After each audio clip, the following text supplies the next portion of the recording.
નમસ્કાર. અમરેલી જિલ્લાના કુંકાવાવ તાલુકાના કોલડા ગામ સ્થિત કોલેશ્વર ધામમાં પોષ સુદ પૂનમના પાવન દિવસે સંત શ્રી કોલવા ભગતના મંદિરે ધજા મહોત્સવને ભક્તિભાવ સાથે ઉજવાયો. આ અવસરે 52 ગજની ધજા યજમાન પૂનાભાઈ ઝીણાભાઈ ખૂંટના હસ્તે ચડાવવામાં આવી. ધજાની પૂજન વિધિ બાદ કોલડા ગામમાં ભવ્ય શોભાયાત્રા યોજાઈ, જેમાં મોટી સંખ્યામાં ભાવિ ભક્તો જોડાયા.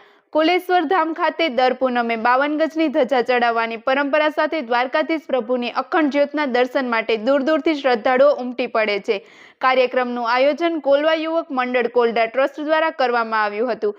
વધુ સમાચાર માટે જોડાયેલા રહો. RP Gujarat news, Rajkot.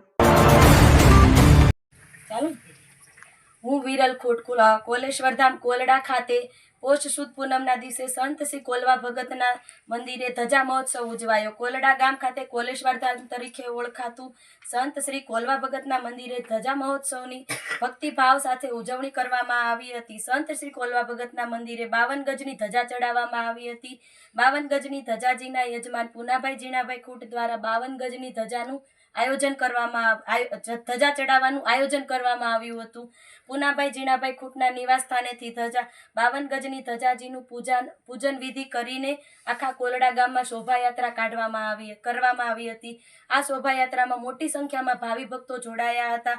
કોલેશ્વર ધામ ખાતે રાજાધિરાજ જગતગુરુ દ્વારકાધીશ પ્રભુએ દેવળ ફેરવીને સંત શ્રી કોલવા ભગતને દર્શન દીધા એવા સંત શ્રી કોલવા ભગત બિરાજમાન છે. સંત શ્રી કોલવા ભગતના મંદિરે દર પૂનમે 52 ગજની ધજા ચડાવવામાં આવે છે.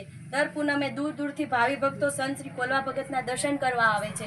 રાજાધિરાજ જગતગુરુ દ્વારકાધીશ પ્રભુ અખંડ જ્યોત સ્વરૂપે કોલેશ્વર ધામ કોલડામાં બિરાજમાન છે. ત્યારે દર પૂનમે દ્વારકાધીશ પ્રભુની અખંડ જ્યોતના દર્શન કરવા માટે મોટી સંખ્યામાં કોલેશ્વર ધામ ખાતે ભાવિ ભક્તોની ભીડ જોવા મળે છે. કોલવા યુવક મંડળ કોલડા ટ્રસ્ટ દ્વારા દર પૂનમે 52 ગજની ધજા ચડાવવામાં આવે છે અને નાના બાળકોને બટુક ભોજન કરાવવામાં આવે છે. અને ધર્મ પ્રેમી ભાવિ ભક્તો દ્વારા શ્રદ્ધાળુઓ દર પૂનમ ભરવા તેમજ અખંડ જ્યોતના દર્શન કરવા દૂર દૂરથી આવે છે. બોલો દ્વારકાધીશ જય.